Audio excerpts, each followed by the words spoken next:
buenas noches, buenos días. Aquí estamos en Metrópolis esta vez con Tayana de Contertulia, además de Ready para Exportar. Es muy buena esta experiencia, Tayana. Estamos a mitad de año 2021 y ya tenemos 1 año y 6 meses en este entra y sal, floja y aprieta debido a la pandemia, y han cambiado todas las formas de comunicarse. Y por eso es agradable tener, como te decía cuando te dije, vamos a juntarnos porque es bueno hablar con alguien directamente. De nuevo, gracias a todo el personal que hace posible que Metrópolis siga y se mantenga a pesar de los inconvenientes, de los invitados que dicen sí, después no, se asustan, no quieren, pero aquí estamos. Tayana, tenemos muchos temas. Yo sé que tenemos que comenzar por la COVID-19, reconocer el éxito del proceso de vacunación. Ha sido un éxito. Si hay un país donde las vacunas no han faltado, Tayana Mora Ramis, es en este país. Eso es innegable cada vez que vamos a hablar del COVID o de la COVID, como se llama.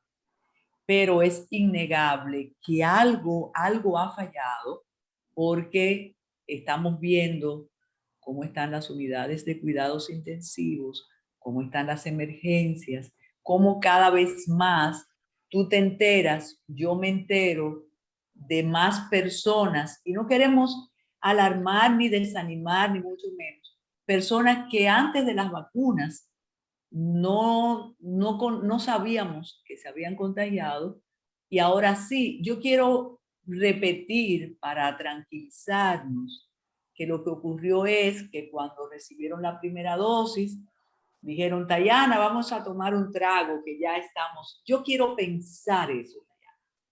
Y que no nos dijeron, como hemos hablado en el matutino también, Tayana, que tener una primera dosis e incluso una segunda no te hace libre de contagio.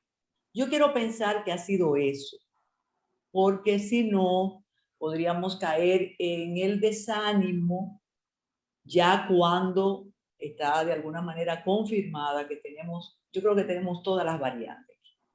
De modo que cuando empezamos el programa con ese tema, lo que queremos es dejar sentado lo siguiente de mi parte, porque quiero escuchar. Primero, que hay que seguir con el proceso de vacunación, que ha sido exitoso y que no nos han faltado las vacunas. Segundo, que tener una dosis o 2 dosis de Sinovac o de Pfizer o de la que tengamos no te hace inmune ni te pone fuera de la posibilidad de un contagio. Y tercero, que debemos mantener, pero ya eso ni me gusta decirlo, porque yo te lo voy a decir y sé que cuando hablemos del informe de desarrollo humano vamos a tener que mencionar eso. Yo lo voy a decir y me siento, si tú quieres, ridícula diciendo, vamos a mantener la distancia, vamos a evitar las reuniones masivas y demás, porque eso, Tayana, no ha sido posible en el país, definitivamente. No sé qué piensas. Mira, estoy de acuerdo contigo de que ha sido ejemplar el tema de la vacunación. Yo que monitoreo el Caribe todos los días, veo cómo muchos países del área todavía tienen problemas para que les llegue la vacuna, para tener un plan masivo de vacunación y para que la gente acuda a vacunarse a islas donde la población es mucho menor que la nuestra, 50.000, 60.000, 70.000 personas, están teniendo problemas hasta llegar a un 50% de personas vacunadas, o porque no hay vacuna o porque la gente no está yendo a vacunarse. Entonces, creo que ambas cosas se han dado para nosotros tener todas esas dosis administradas, a pesar de que hay gente todavía con el tema de la antivacuna. Sí creo que estamos viendo, como tú dices, familiares, amigos, que se están infectando, y qué alivio sentimos cuando nos dicen, no, tenía las 2 vacunas, ya tenía su proceso de inmunización, porque por lo menos sabemos que tiene algo con qué defenderse de la enfermedad, que es una de las razones por las que nos estamos vacunando, precisamente para que si nos da, nuestro organismo pueda resistir. Y las estadísticas están ahí, la gente que está en UCI, en su gran mayoría no está vacunado. Y hay una falta de, como tú dices, de la población tomar conciencia, y no es que no se lo dicen. Yo recuerdo cuando me puse la primera dosis, un señor saliendo ahí en la sala de espera de los 10 minutos que te dejan esperando después de darte la dosis, sin mascarilla, y cuando le dijeron que tenía que ponerse la mascarilla, le dijo, pero ya yo me vacuné. Entonces, es falta de creer que la vacuna nos inmuniza, es un error, y mientras más nos exponemos, mientras más andamos, mientras más contacto físico tengamos con las personas, obviamente el riesgo va a ser mayor. Y qué triste, no solamente contagiarnos nosotros, sino que vayamos a contagiar un familiar envejeciente o un familiar con problemas de salud, y que seamos nosotros los portadores de eso simplemente por un descuido. Y yo pienso, Dayana, que de alguna manera lo que ha pasado en otros países debe servirnos, independientemente de algunas ciudades que han tenido que volver atrás.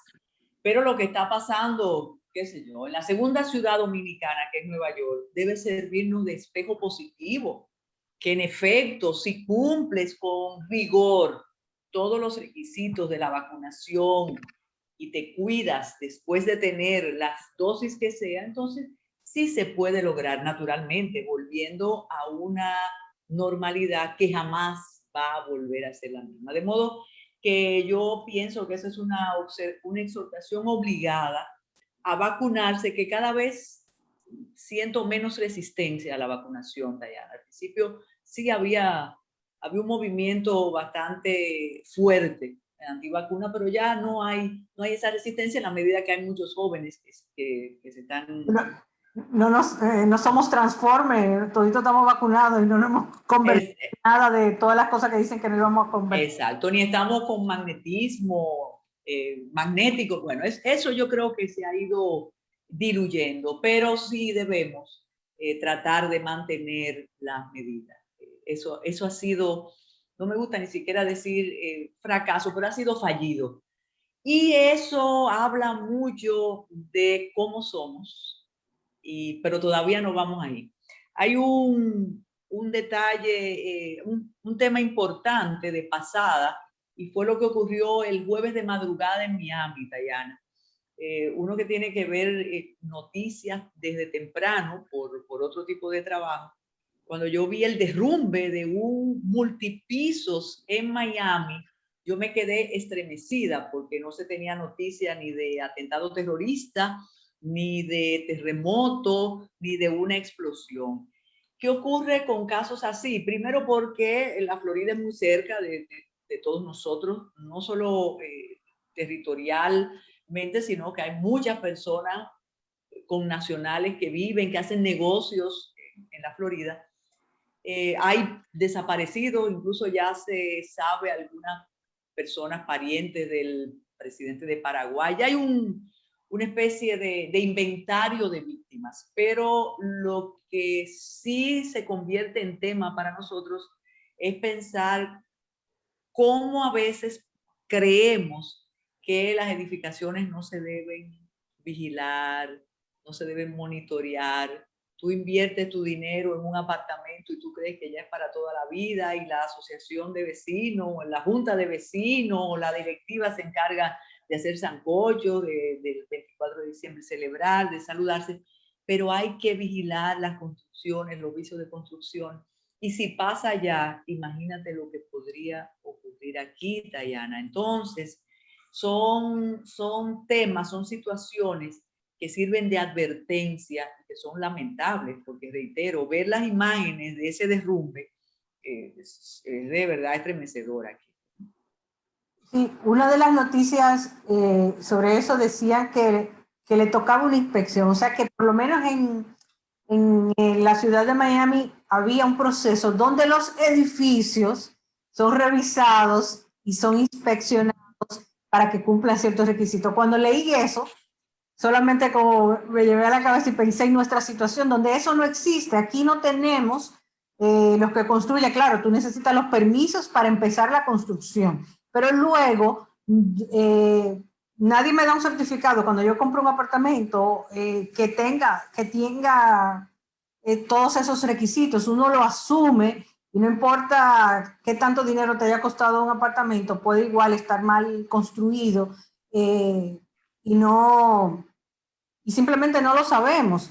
No quiero decir con esto que una inspección sea la única razón, pero realmente, porque obviamente en este caso no funcionó, aunque se decía que tocaba, creo que es cada 10 años que van a inspeccionar las estructuras, pero bueno, sería tal vez una oportunidad, porque además que nosotros estamos en medio de, ¿no?, de posibles terremotos, cada vez deberíamos pensar más en esto y deberíamos tomar las medidas. Y yo creo que, claro, pública, que las normativas, pero también en la privada, y los que invierten en todos esos apartamentos de 1 millón, de no sé cuántos, miles de dólares.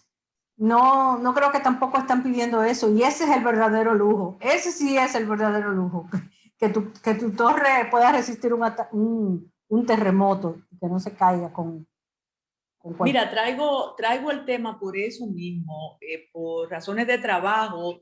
Tú y yo tenemos contacto con arquitectos, con urbanistas, y compartimos en el Matutino Alternativo, tanto con José Enrique del Monte, como con Jordi Masaya, y con todo ese grupo de personas, de arquitectos y de ingenieros, de constructores de hace 30, 40 años. El problema aquí también es la responsabilidad civil de los constructores, la corrupción en las alcaldías para concederte permiso y hacer una torre. Nosotros tenemos, sé que a ti se te ocurre, a mí también, los nombres de firmas importantísimas con mucho prestigio que simplemente hacen una zapata, levantan un edificio, te lo venden, tú lo compras y tú quieres el lujo, Dayana, tú no compras seguridad. Y hay un tema casi proscrito, porque no queremos llamar esas fuerzas oscuras, que es con el asunto antisísmico, que posiblemente tú pagas por un apartamento que te garantice una vecindad muy, muy VIP y que te garantice un confort X, pero no sabes si va a resistir un sismo, no sabes además si habrá una inspección. En días pasados, unas personas que viven en una torre muy importante me decían que estaban evaluando la posibilidad de paneles solares, pero que una de las personas propietaria en esa misma torre dijo, pero espérate, y antes de paneles solares, ¿no debíamos hacer una revisión antisísmica o ver cómo es el asunto del gas, del agua, para una eventualidad? Huracán, temblor, incendio, Dayana. Aquí hay edificios absolutamente de apartamentos absolutamente costosos que no tienen escalera de emergencia, que hay un incendio y no pueden bajar. De modo que si eso ocurrió en Miami, y como apuntas, ya venía una inspección, cosa que aquí no existe, imagínate tú lo que podría ocurrirnos a nosotros. Ojalá que el tema, me imagino que vendrán editoriales, artículos, solamente hablando como estamos hablando tú y yo, sin tomar las medidas correspondientes, que a propósito, también el jueves pasado vi algo inusual y fue la intervención de la alcaldía del distrito en un parqueo que está en la José Reyes con Conde. Y la Asociación de Propietarios de Negocios del Conde, que necesita hace mucho una intervención, protestaron porque ese es el parqueo para clientes y para ellos, pero el argumento de la alcaldía es que no hay ninguna condición de seguridad en esos parqueos. Entonces, se necesita aplicar la ley, Dayana, y se necesita vigilancia, porque vivimos en la incertidumbre en estos casos. Sí, los códigos yo creo que de construcción deberían actualizarse por muchas razones, incluyendo cuánto parqueo tú puedes pedirle a una plaza o un negocio O a los mismos apartamentos que no tienen parqueo para visita y eso se convierte en un entaponamiento en las zonas donde están. Definitivamente. Mira, tenemos que hacer una pausa. Cuando regresemos, vamos a hablar de Pedernales, que parece que le llegó el turno a la región, le llegó el turno al país, y ese es un tema que sé que te interesa y sé que nos interesa a todos. Y también vamos a hablar del informe de desarrollo humano, que sé que también nos interesa. Así que hacemos una pausa y regresamos con esos temas.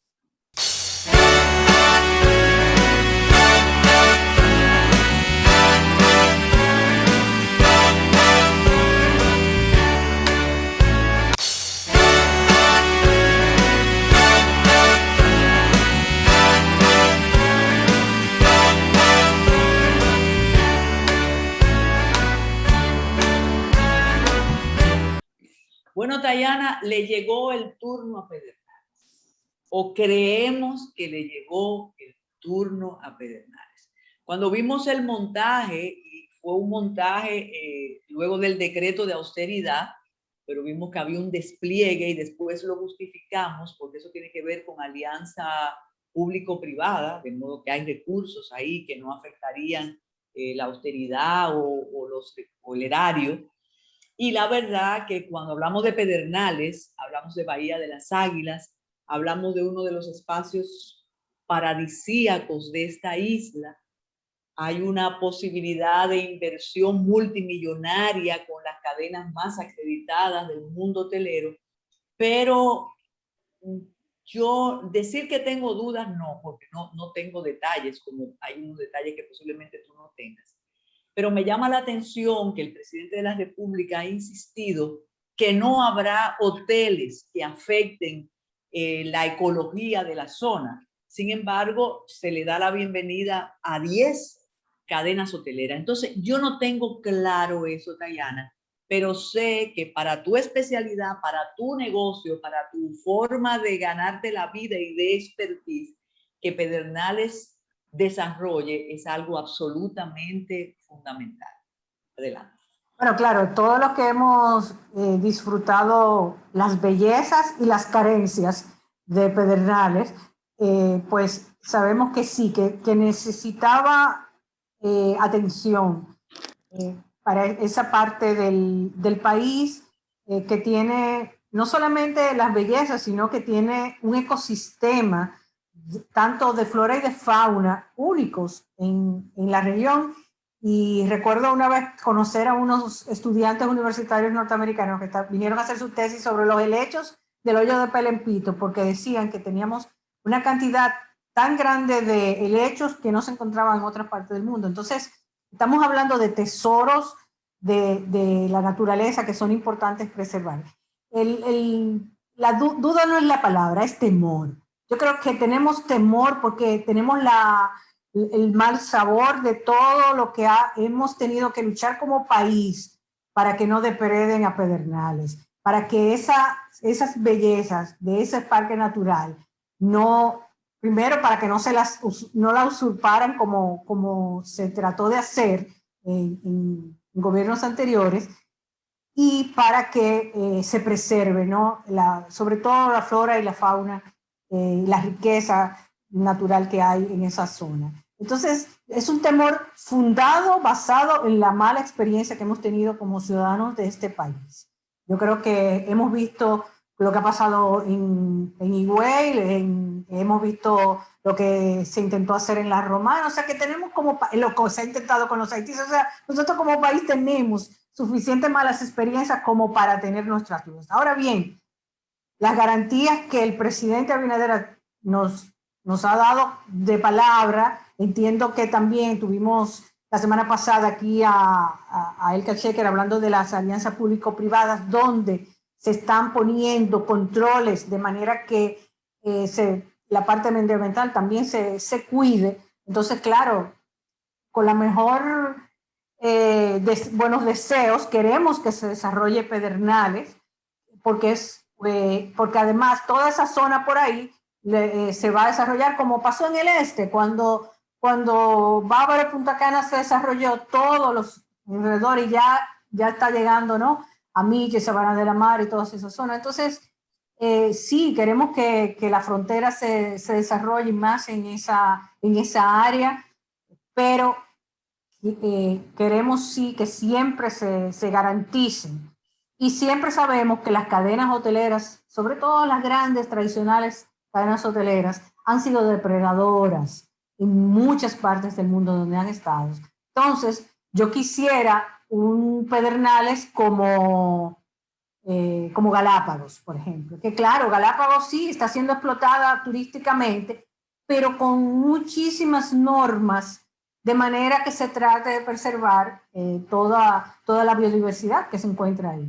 Entonces, esas son las medidas que esperamos, y si eso quiere decirle que no a una gran cadena, porque no está dando la garantía, entonces yo creo que como país esperemos que el país sea capaz de decirle que no a cualquier gran capital que no ofrezca la garantía. Y luego entonces es el cumplimiento. Luego viene la experiencia, es que sí, yo voy a hacerlo de X manera, y luego el cumplimiento, si no tenemos los mecanismos para hacer cumplir las disposiciones, entonces igual la erosión se va dando a pesar de que estén las medidas. Entonces, claro, el temor es fundado, pero qué bueno que estamos enfocándonos en Pedernales, enfoquémonos, seamos vigilantes como ciudadanía, de manera, y espero que las organizaciones no gubernamentales que deben también apoyar y velar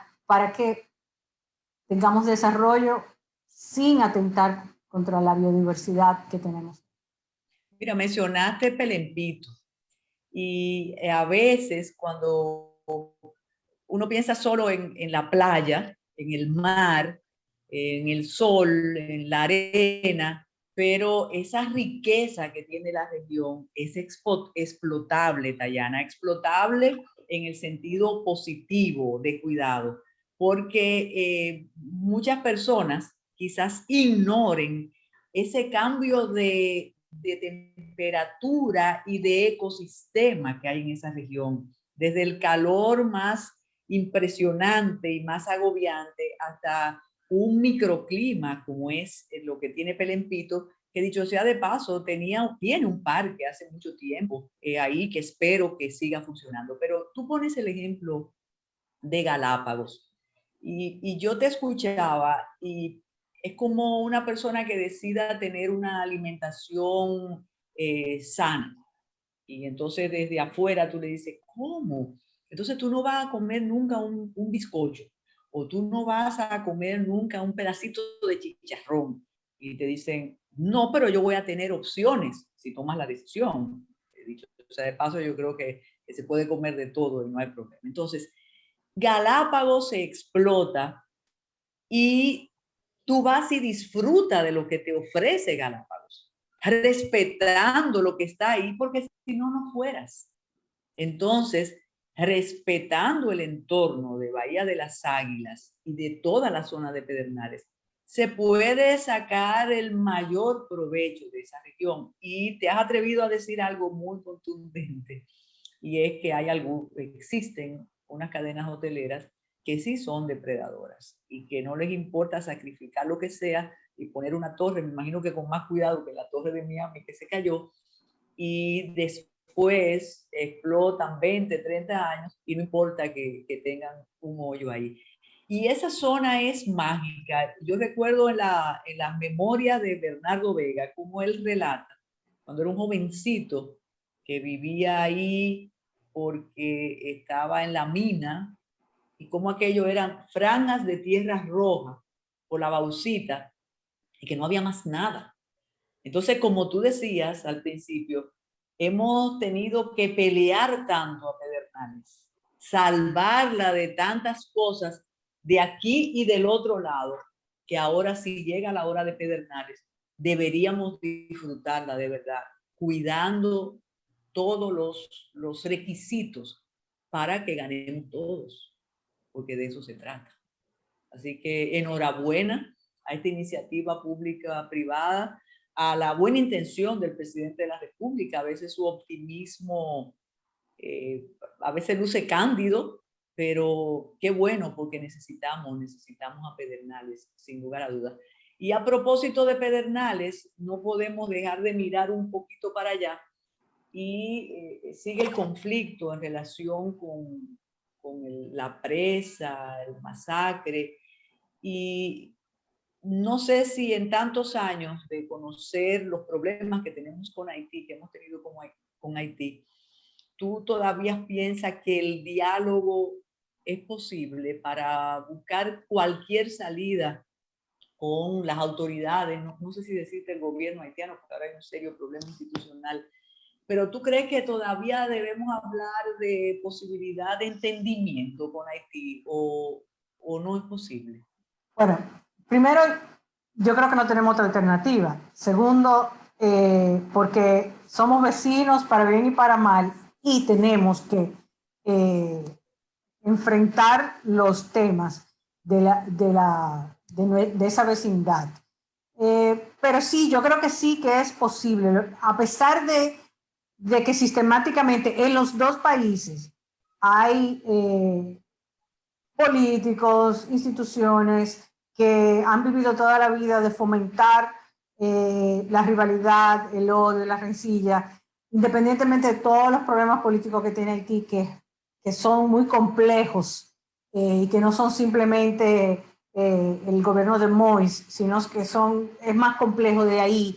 Entonces, un país con muchos problemas, cerrar completamente la frontera no creo que sea independientemente de cualquier conflicto, estamos hablando de un país con muchos problemas económicos y creo que desde que cuando aquella vez del embargo se crearon los mercados binacionales, se crearon y lo creó precisamente Joaquín Balaguer, fue precisamente porque sabe que tú no puedes poner a un pueblo, tener a tu vecino pasando hambre. O sea, eso es inviable como estrategia, inviable de muchísimas maneras. Entonces, creo que el diálogo tiene que seguir, y cuando uno va a la frontera y uno habla, yo recuerdo hace un par de años yo fui a Jimaní precisamente para un trabajo, al mercado de Jimaní.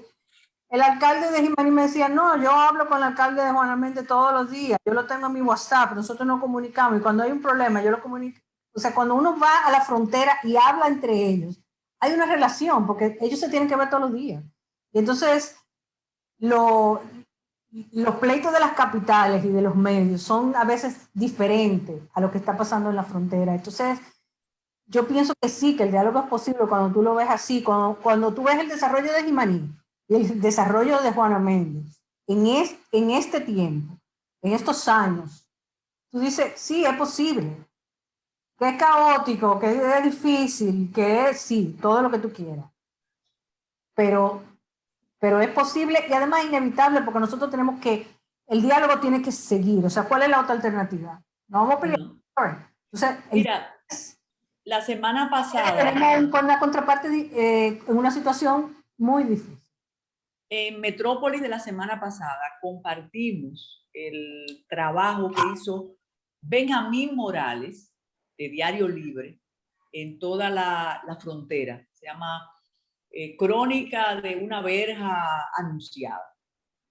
Y yo me atreví a decir que posiblemente, Tayana, muchas personas que hablan del problema dominico-haitiano, muchos funcionarios, no se han acercado ni a Juana Méndez, ni a Jimaní, menos a Pedernales. Entonces hablan de lo que vemos en la ciudad, o en la capital, o en Santiago, o en el este, que sí es otra cosa y sí puede provocar desde sentimientos anti-haitianos hasta decir me estás quitando trabajo y demás. Pero eso es otra cosa. Hay que ver lo que significa el mercado binacional y lo que significa ese intercambio continuo que le da ganancia a los dos países o a los dos comerciantes de lado y lado. Y cuán difícil es controlarlo con métodos tradicionales desde las oficinas de la capital. Entonces, hay que ver ese tipo de trabajo para entender lo que ahí pasa Y siempre, siempre subrayar algo que no es agradable, Dayana, y es saber que una cosa son las élites poderosas haitianas y otra cosa es la otra cosa.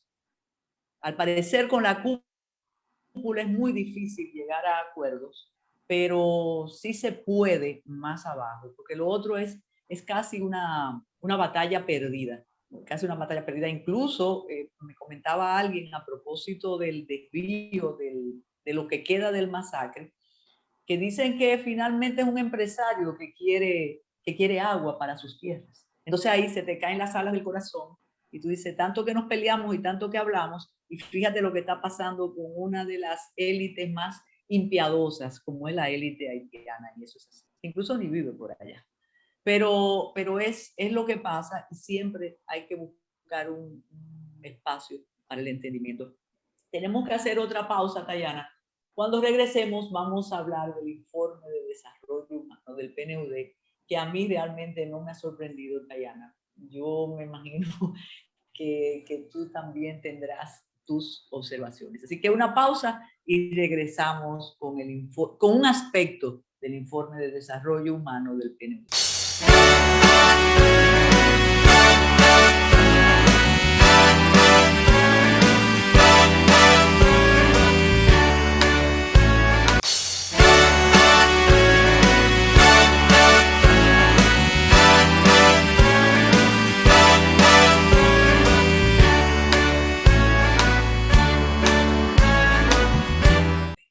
Para muchas personas, sobre todo, como dice un amigo común, Francisco Lapuble, que no hablemos tanto de generaciones, pero creo que a las personas que han vivido menos y que conocen menos este país, le puede sorprender tanto que el 68% de la población dominicana haya dicho en el informe del PNUD que prefieren un régimen autocrático, un régimen de fuerza. Entonces tú dices, o no saben o no recuerdan lo que es un régimen de fuerza, o no entienden que, yo no quiero decir la extrema libertad, la libertad nunca puede ser extrema, pero las licencias sociales del colectivo que nos permitimos en República Dominicana no tienen que ver nada con la posibilidad de una restricción. Yo creo que aquí, casi como si estuviéramos hablando en intimidad y no nos estuvieran viendo tanta gente, yo creo que aquí finalmente hace falta que apliquen la ley y que obedezcamos el mandato de la ley. Y eso no es dictadura ni régimen de fuerza. Entonces no capto, no aprendo lo que dice esa población de que quieren un régimen de fuerza, como tú sabes, que aquí no respetamos ni al policía, ni al guardia, ni al presidente, ni a nadie. Aquí cada uno hace lo que le da la gana. ¿O será que de verdad queremos que eso termine? ¿Qué me dices?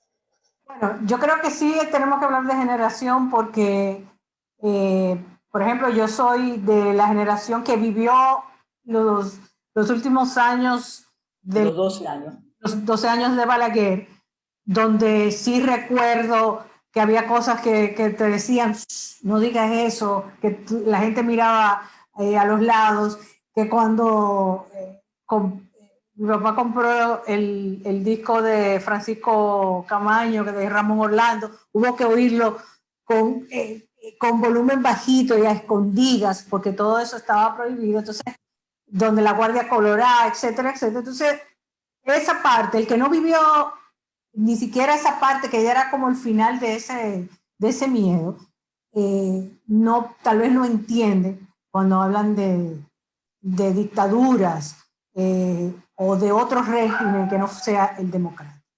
Entonces, y no lo aprecia de la misma manera porque nosotros entendemos que va a seguir, o sea, que poder decir lo que querramos en Twitter va a seguir y que todo va a seguir. Lo que yo quiero es que alguien imponga al otro a que haga lo que yo quiero que el otro haga. Y esa dictadura con respaldo popular, es eso que la gente piensa que yo puedo escoger a la carta, una dictadura a la carta, y no sabe lo que quiere decir. Hasta la gente que dice que hace falta un Trujillo, que mano dura, tú a ver si aquí pero no es así, como tú aludías al principio, o sea, La gente no está obedeciendo, no obedece ni de los mandatos de la ley en plena pandemia. O sea, donde que es cuestión de la vida del otro, el derecho al otro a la vida. Y una ley, en un estado de emergencia en el que estamos, un estado de emergencia. Y ni siquiera así, bajo esas condiciones, la gente, tú tienes al DJ, al DJ desafiando al presidente de la República. O sea, cuando en la vida, en cualquier medida, no en dictadura extrema, en cualquier medida con ya controles, con visos de dictadura, tú puedes ver ese tipo de cosas. Entonces, y hasta el presidente de la República responderte en Twitter. O sea, eso no se ve, estoy seguro que no se está viendo ni en Nicaragua en estos momentos, ni se está viendo en Venezuela. Pero mira, tú dijiste algo que me ha llamado la atención y que posiblemente de eso se trate, sin tener que seguir con el discurso, ay, los regímenes de fuerza que no lo conocen. No, tú has dicho, posiblemente yo quiera un régimen de fuerza para ti, pero no para mí. Entonces, eso es bien extraño, imposible, complicado y no nos lleva a nada. Mira, cuando tú mencionas el caso del disjockey, por si acaso no lo saben, es el DJ que dijo, aunque el presidente diga que no nos juntemos, nosotros vamos a seguir juntándonos y 24 horas, un desafío. Yo te voy a decir, y posiblemente te parezca algo muy ortodoxo y fuera del mundo millennial, pero eso está sancionado en el Código Penal. Yo recuerdo una vez aquí mismo en Metrópoli, una persona que ahora precisamente está privado de libertad por acoso y violación a una hijastra, que le dijo al presidente de turno, estaba don Pedro Ramón López aquí, habló de sus condiciones mentales. Era una gracia en ese momento decir, y yo realmente no pude sustraerme del conocimiento del Código Penal, y yo dije, con permiso, o se va usted o nos vamos nosotros, porque eso es una infracción que usted está cometiendo. Entonces, de esa época que todavía tú recuerdas de niña, de Balaguer, de la época de Balaguer, yo tengo recuerdos de demasiado infancia de lo que fue el Trujillato, de 5 años posiblemente. Es que después de esas experiencias nosotros pensamos que la libertad era hacer cada uno lo que quisiera y que no importa lo que te pase a ti y no importa lo que me pase a mí. Y pasa, ocurre en todos los sectores sociales de la República Dominicana. Porque yo te podría decir con un discurso muy con perspectiva de izquierda, decir, no, es que los grupos marginales no pueden hacer lo que quieren. Sí, los grupos marginales hacen lo que quieren, con todas sus carencias que tengan de salud, de educación, pero hacen lo que quieren en ese sentido.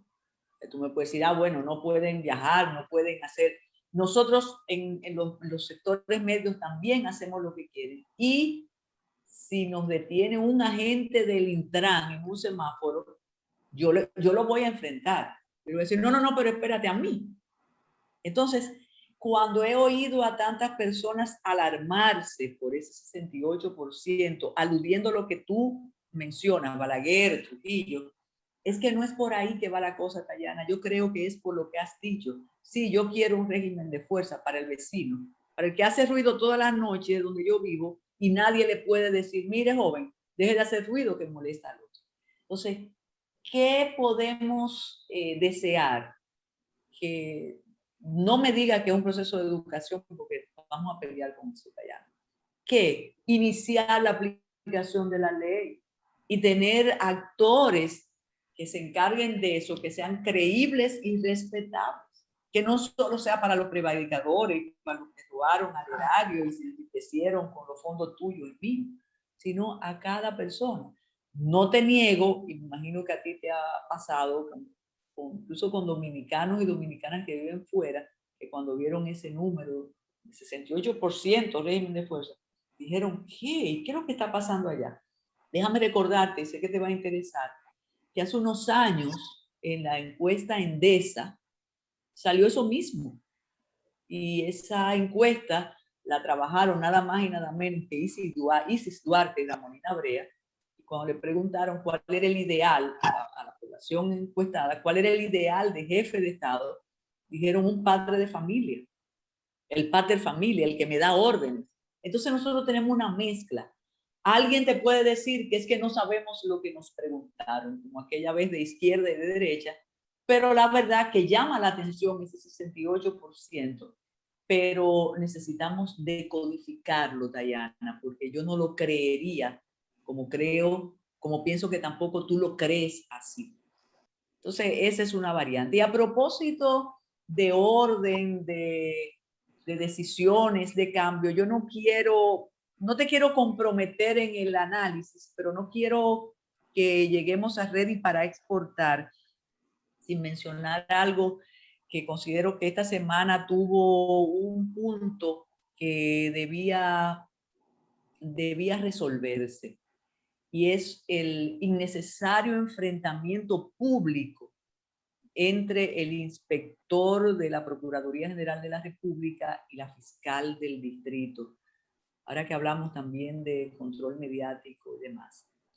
Yo sé que la transparencia exige muchas cosas, pero Dayana, quizás como pertenezco a la guardia vieja del Ministerio Público y del Poder Judicial, yo creo que ese tipo de pendencias debe resolverse a lo interno, porque en un momento crucial para el Ministerio Público en la República Dominicana, saber que pueden ser independientes en relación a Dayana, pero que existen otros controles allá adentro, es muy negativo para las cruzadas que se están iniciando desde agosto del año pasado.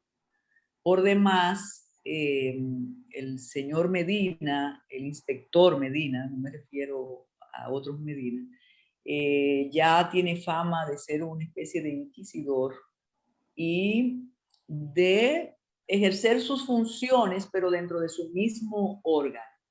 Lo que se tenga que hacer con la fiscal del distrito, que es de carrera, tiene 20 y tantos años ahí, que se haga adentro y que nos lo digan después. Pero estos dimes y diretes públicos, Dayana, yo espero que ya cuando iniciemos la semana, eso de alguna manera se haya resuelto. Posiblemente en prejuicio de la fiscal del distrito, que también tiene una jauría mediática en su contra, porque perteneció al pasado, pero no hay ahora un miembro del Ministerio Público que no haya pertenecido al pasado, porque precisamente hay un estatuto del Ministerio Público y hay una carrera en el Ministerio Público. De modo que, reitero, Dayana, es de muy mal gusto y de presagios negativos que esos conflictos lo estemos manejando tú y yo y en los medios de comunicación. Que tú hiciste y que yo hice, eso es realmente negativo para el trabajo que tiene la Procuraduría General de la República en estos momentos, y ojalá se detenga, porque no es agradable. Por cierto, y a propósito de procesos y demás, tú no juegas quiniela ni billetes. No. No. ¿Y crees que el 13 es número de la buena o de la mala suerte? Bueno, por suerte, es de mala suerte para algunos que por lo menos van a ver las consecuencias de su fraude. Sí, me parece de verdad una burla y fue un alarde de poder que hizo ese señor, que después cuando se juzgue sabremos si es verdad o mentira, porque dice que todo es mentira, pero la verdad que el 13... Bueno, todos vimos el video, esa es la diferencia. Claro que con este equipo que tenemos aquí, me imagino que tu equipo también, yo recuerdo la primera vez que expusimos lo del el acto de taumaturgia con el bolo, los muchachos aquí decían, pero ¿y qué es lo que usted le ve? Y después que se supo, es evidente cómo sale el mago de Oz con el bolo 13. Pero veremos otras cosas, veremos muchas cosas más. Bueno, Dayana, ahora vienes ready para exportar. Agradable este intercambio. Así que adelante con tus invitados.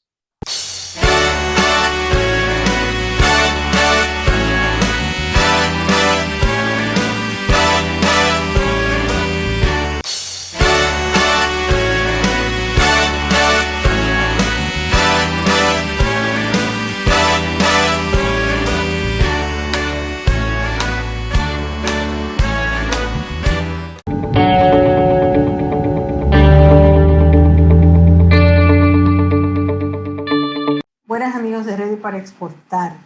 La Unión Europea, junto a otras naciones del mundo, están considerando nueva legislación para ayudar a paliar los efectos del cambio climático. La Unión Europea es el campeón en este renglón de su pacto verde y de hacer que se cumpla el Pacto de París, en el que todos los países del mundo, incluyendo la República Dominicana, fue signatario. Esto puede afectar directamente a las exportaciones de la República Dominicana porque nuestro cacao orgánico, nuestro banano orgánico, su mercado principal es la Unión Europea. Todas las directivas, legislaciones que surjan, pues van a tener que ser cumplidas por nuestras empresas. Y en la semana pasada hubo una presentación donde la jefa de la unidad ACP dentro de la Dirección General de Comercio de la Unión Europea, así como productores dominicanos y otros expertos del Centro de Comercio Internacional participaron para hablar de esta problemática. Primero vamos a ver a Cristina Miranda hablar sobre estos elementos de la directiva de la Unión Europea que puede afectar a las normativas y que deben cumplir los productos dominicanos en ese momento. He pretendido hacer una selección, en la siguiente diapositiva, por favor, de los componentes más, los componentes más significativos de esta hoja de ruta, para mostraros la gran variedad. Voy a empezar a mencionar entre los diferentes componentes de este pacto la estrategia de biodiversidad, que trata de poner en marcha medidas para proteger nuestro frágil ecosistema. En segundo lugar, la estrategia de la granja a la mesa, que Clara ya ha mencionado y de la que voy a hablar un poco más en concreto más adelante sobre la cadena alimentaria más sostenible. Se trata también de una política agrícola sostenible, de energía limpia, de descarbonizar el sistema energético de la Unión Europea, de una industria sostenible. Se trata de poner en marcha maneras de producción, de ciclos de producción que sean respetuosos con el medio ambiente. También abarcamos el sector de la construcción, para que podamos construir y renovar viviendas de forma más limpia. Hay políticas también de movilidad sostenible para fomentar medios de transporte que sean respetuosos con el medio ambiente. Y finalmente, una componente muy importante es la acción por el clima, para cumplir con ese objetivo de hacer la Unión Europea un continente que sea climáticamente neutro para el 2050. Por el perfil de los participantes en el seminario y como he visto en las intervenciones anteriores, la importancia que tiene el sector agroalimentario para los que estamos participando en este seminario, voy a hacer una pequeña reseña sobre la estrategia de la granja a la mesa. Si puede, por favor, pasar a la siguiente diapositiva. Muchas gracias. Esta estrategia es un nuevo enfoque muy amplio, no se trata solamente de la producción agraria, abarca toda la cadena de valor de todo el sector agroalimentario, desde la producción, la transformación, el empaquetado, el reciclaje, el consumo, la gestión de basuras, es una gran estrategia muy amplia que trata de poner en marcha un sistema agroalimentario sostenible en consonancia con los objetivos de desarrollo sostenible. Como decía quien ha intervenido anteriormente, los sistemas alimentarios hoy en día representan casi un tercio de las emisiones globales de gases de efecto invernadero. Consumen grandes cantidades de recursos naturales y dan como resultado en muchas ocasiones pérdida de biodiversidad e impactos negativos para la salud. Y en ocasiones no permite retornos económicamente justos y medios de vida para los actores, en particular para los productores primarios, para los agricultores, en particular los pequeños agricultores. Esta estrategia, por lo tanto, se fija de aquí al 2030, tenemos un escenario relativamente ambicioso para cumplir grandes objetivos como son los siguientes. Reducir en un 50% el uso de plaguicidas químicos y de plaguicidas más peligrosos. Reducir las pérdidas de nutrientes en al menos un 50%, garantizando al mismo tiempo que no se deteriore la fertilidad del suelo. Reducir el 20% en el uso de fertilizantes. Reducir un 50% las ventas de antimicrobianos para animales de granja y en acuicultura. E impulsar el desarrollo de la agricultura ecológica en la Unión Europea con el objetivo de lograr que el 25% del total de las tierras agrícolas esté bajo agricultura orgánica. Y esta es una de las partes donde yo veo mucho potencial para la República Dominicana, y volveré sobre este punto más adelante. La segunda parte de mi presentación, la siguiente diapositiva, me voy a centrar 5 minutos en explicar cómo la Unión Europea trata de liderar el cambio verde a escala mundial. El cambio climático y la degradación medioambiental, lógicamente, existe una solución global. El Pacto Verde no solamente se trata de la Unión Europea, sino que tiene fuertes ambiciones de acción exterior. Se trata de fortalecer nuestra relación con los países socios para avanzar juntos hacia una transición sostenible. ¿Y cómo queremos hacer esto? Principalmente me voy a referir a 4 pilares de trabajo. El primer pilar, el más importante, es que tenemos que predicar con el ejemplo. En segundo lugar, voy a hablar de la política de cooperación. En tercer lugar, de la política comercial. Y al final voy a hablar de la diplomacia verde. Ahora vamos a ver, a escuchar a Abel Fernández de la Conacado, que es la cooperativa de cacao con más de 12.000 productores en el área del Caribe, de República Dominicana, que exportan a la Unión Europea. Son líderes exportadores de cacao orgánicos y pioneros en esa área. Y vamos a escuchar un poco de lo que Abel presentó sobre la problemática, qué representa ese reto para los productores dominicanos.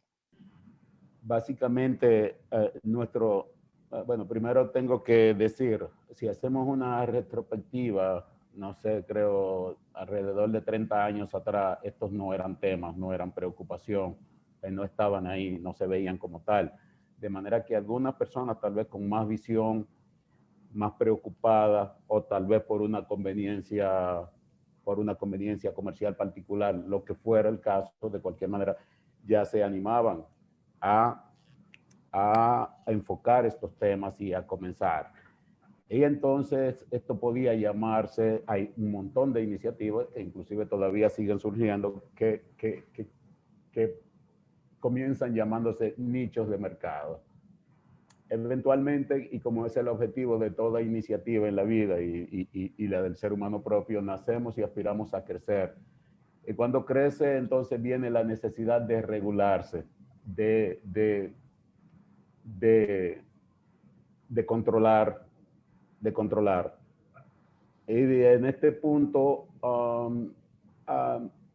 las certificaciones han pasado a ser, de acuerdo a nuestra experiencia, a la evolución que nosotros hemos registrado en los últimos 25, 30 años, de ser un objeto o una herramienta de valor agregado a nada más o básicamente un requerimiento de acceso a mercado. En eso van degenerando gradualmente por el nivel de exigencia que van desarrollando cada día y los costos de cubrir esas exigencias. Para nosotros, bueno, los productores no deberían sentirse del todo mal, porque una gran parte de lo que demandan esos estándares en realidad debe ser cumplido en nuestro espacio.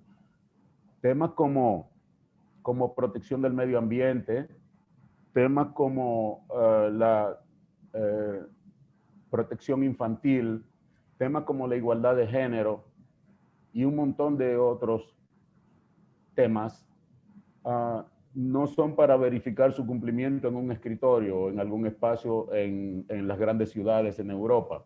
En realidad son cosas que contribuyen a nuestro buen vivir, a nuestro buen hacer, a mejorar nuestra condición de vida en general.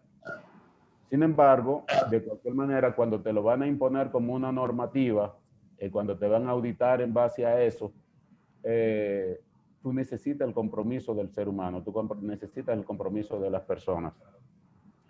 En ese sentido, nosotros hemos visto cómo el valor agregado, porque en realidad el consumidor está pagando un valor agregado por los productos que se comercializan bajo sellos, bajo estándares, ya sea orgánicos o sociales y medioambientales, como Fair Trade, Forest Foods, Fair for Life, etc. Sin embargo, al igual que pasó tradicionalmente con con la cadena de valor de chocolate, al productor no le está llegando un valor de esa diferenciación en el mercado. El productor sigue recibiendo no mucho más que quizás el 7 a 8% del valor de su producto en el producto final. Y eso es un poco, eso es un poco cruel. Los productores seguimos teniendo retos fuertes relacionados con temas, desafortunadamente tengo que decir, como la implementación de la nueva legislación europea, que cuando uno lo mira a la luz de productos que son commodities, para decir cacao, café y algunos otros, tú te preguntas, te cuestionas, ¿cómo hay una legislación particular para los grupos de pequeños productores? Lamentablemente no podemos ponerle todas las ponencias, pero si ustedes quieren ver todas las intervenciones de este webinar, pueden ir a readyparaexportar.com y ahí pueden ver las presentaciones. Lo más importante es que tomemos nota de que este cambio viene y que es importante que todos nos pongamos a cumplir y a prepararnos para cumplir estas normativas. Muchísimas gracias por su sintonía y los esperamos la próxima semana en Ready para Exportar.